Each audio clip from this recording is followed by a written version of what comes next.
आदरणीय व्यासपीठ, आजच्या उत्सवमूर्ती माननीय जाधव मॅडम व परिवार आणि माझ्या बंधू भगिनींनी, आपणा सर्वांना सौ सुनीता नगरकरचा सप्रेम नमस्कार. कालच्या एकादशीमुळे जरा घसा बसलाय, समजून घ्या. पाटली आईने खाल्ली.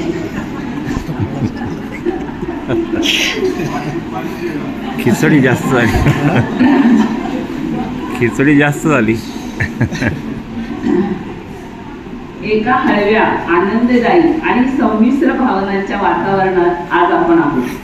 माझं आणि मॅडमचं नातं मुख्याध्यापिका आणि लेखी याच्या पलीकडेही एक मैत्रीचं असं होतं. मी सेवानिवृत्तीनंतर पुन्हा शाळेत जॉईन होण्याच्या निर्णयामागे ज्या अनेक व्यक्ती आहेत त्यामध्ये जाधव मॅडमचा मोठा वाटा आहे. त्यांनी मला खूप काउन्सिलिंग केलं आणि हा निर्णय घ्यायला प्रवृत्त केलं आणि मी पुन्हा शाळेत जॉईन झाले. मॅडमचा जीवन प्रवास पाहिला की माझ्या मनात नकळत ओळी येतात. माझे जीवन गाणे, व्यथा असो आनंद असू दे, प्रकाश किंवा तिमिर असू दे, जीने गंगव्हाचे पाणी सतत वाहत राहणे. अगदी या उक्तीप्रमाणे मॅडमचा जीवन प्रवास आहे. जशी नदी आपल्या आजूबाजूचे सगळे संकट सुद्धा तारून अखंड वाहत असते आणि आपली कर्तव्य पूर्तता करत असते, तसंच मॅडमचं जीवन आहे. मॅडम बरोबर कार्यालयीन काम करताना एक वैशिष्ट्यपूर्ण गोष्ट अशी की आमच्या सगळ्या शैक्षणिक एक ग्रुप आहे पिंपरी चिंचवड कॉर्पोरेशनचा.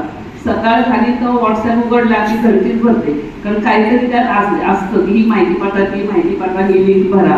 आणि मॅडम सकाळी उठल्या पहिलं ते पाहायच्या, त्याचं संपूर्ण माहिती घ्यायच्या, सगळा व्हिडिओ पाहायच्या कसं करायचं आणि मला मेसेज टाकायच्या आणि फोन करायच्या. आणि शाळेत आल्या की लगेच मॅडम आपण हे काम लवकर करू आणि ते नियोजन लगेच त्याचं करायचं. इतकी तत्परता त्यांच्या कामात आहे. कार्यालयीन कामाबरोबरच त्यांचे आणि माझे वैयक्तिक सुखदुःख अडचणी आम्ही कायम शेअरिंग केले आहे. मी जास्त बोलणार नाहीये, थोडक्यातच सांगते. त्या एक उत्तम मार्गदर्शक आणि अनुभवी आहेत. मला आठवते माझ्या सासूबाई गेल्या तेव्हा मी पहिला फोन त्यांना केला. सकाळचीच वेळ होती, 7:30 त्या योगाला आल्या होत्या. योगा संपल्यानंतर त्या इथं मॅडम तातडीने माझ्या घरी आल्या. म्हणजे मला तो प्रसंग अजूनही आठवतो. त्यांनी जो धीर दिला, मॅडम तुम्हाला डायबिटीस आहे, तुम्ही सावरा, तुम्ही गोळी घ्या, तुम्ही चहा तरी घ्या, पाणी तरी घ्या. आणि त्यांनी जी काही तेव्हा भावनिक मदत केली आहे ती अत्यंत संस्मरणीय आहे. त्या कोणत्याही प्रसंगी न डगमगता योग्य निर्णय घेण्याची क्षमता त्यांच्यात आहे. त्यांच्या सहकार्याच्या आरोग्याची अडचणींची ते कायम काळजी घेतात. मी त्यांच्याबद्दलच्या माझ्या भावना थोडक्यात मांडत आहे. शिंदे सरांसारखी गणितातील अचूकता नसली तरी भावनिकता माझ्या काव्यपंक्तीतून नक्कीच आपणास भावेल. जिद्द, धैर्य आणि तत्परता यांची मूर्तिमंत रूप असे जाधव सुनीता. थोरली परी मातेसम भावंडाप्रती असे ममता. हजर असशी सदैव सगळ्यांच्या मार्गदर्शनाकरिता.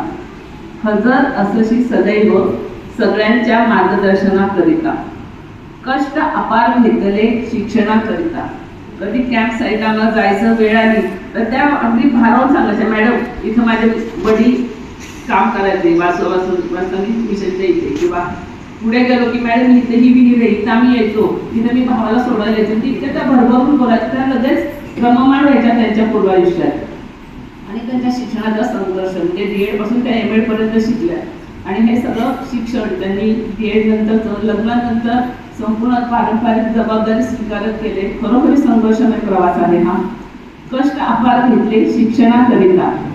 संघर्ष नि जिद्दीने साध्य केली ध्येयता. निरोगी आरोग्याचा वसा देई सर्वांकरिता. निरोगी आरोग्याचा वसा देई सर्वांकरिता. योगासह वॉकिंग, ट्रेकिंग, ट्रॅव्हलिंग मध्ये रुचिता.